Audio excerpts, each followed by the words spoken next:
Our next treasure hunter is Lance Rigg. He is one of Southern California's most successful beach hunters. Why? Well, usually he's up before daybreak, but he also takes a more scientific approach to his hunting technique. I started metal detecting in 1978, and the first day I metal detected with the detector I got, I found 28 cents. And I was thrilled, and my wife was kind of disappointed. So the next day I went out, I got my first gold ring. Got me going, and I've been going ever since. Every time you go down there, people have lost stuff over the last, 200 years, and it's all there. We find all kinds of stuff on the beach. Guns, knives, watches, everything. Did he say guns?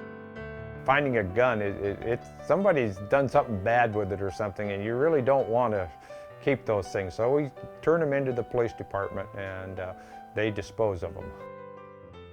Through the years, Lance has collected more than 1,200 gold rings, jewelry, gold and silver coins, belt buckles, old locks, and yes, even a few guns that were untraceable. In recent years, he's sold off most of his collection and taken vacations with his wife.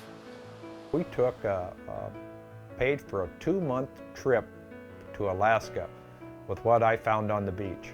And my wife said, it didn't cost us anything for the trip. I said, yeah. I said, just my time and the physical part that I got to do on the beach, to dig all this stuff and then sell it and then use it, and we could enjoy it together, and it was wonderful. Yeah, I got a target here. Right in the rocks, like I thought. Oh, there it is. Look at that. Yeah, I don't know if it's real or not. Looks like a little gold bracelet. In the morning when I get up, I log on to this site with Scripps Institute of Oceanography, and that's the Coastal Data Information Program. And it gives me the north and south swell that's going to come onto the beach each day. And it tells me where I should hunt and the best chance to find a treasure. I also come up to this experimental coastal wave height forecast for Southern California. It gives me 3 days information, today, tomorrow, and the next day, as to height of waves in different areas of Southern California. Between this and the swell forecast, I can tell just about where I'm going to hunt, where I'll have the best chance of finding treasure. Oh, there's target right there. Okay.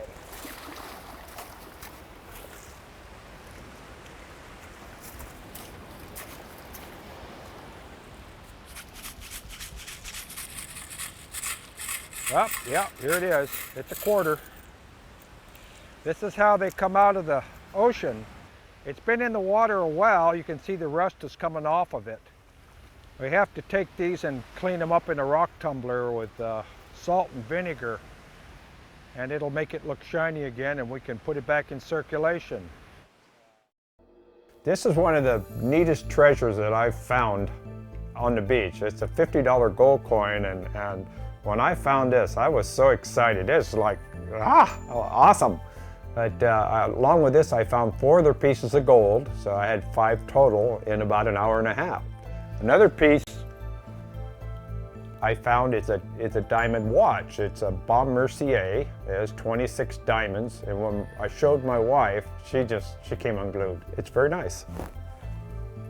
I also found this 1.5 carat marquise diamond that she wears. I found it 20 years ago.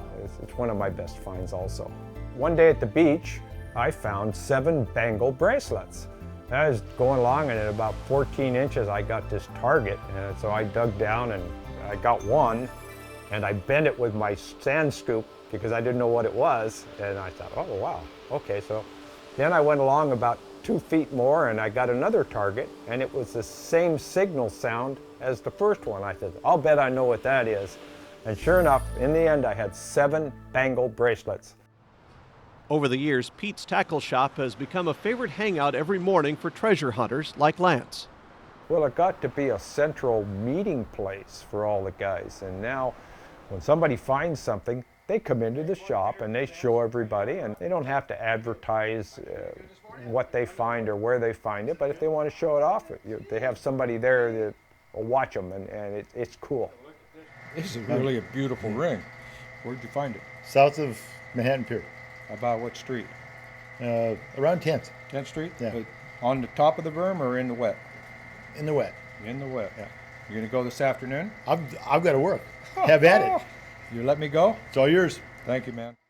Each year, thousands of rings, just like this one, are lost on the beaches of America. Lance Rigg knows this, and he hunts for these with a vengeance. With more than 1,200 rings in his collection, Lance says his greatest thrill comes from reuniting a lost ring with its owner, even if it's been decades. All of the items that we found, the jewelry that we can't return, that's ours, so to speak, finders keepers.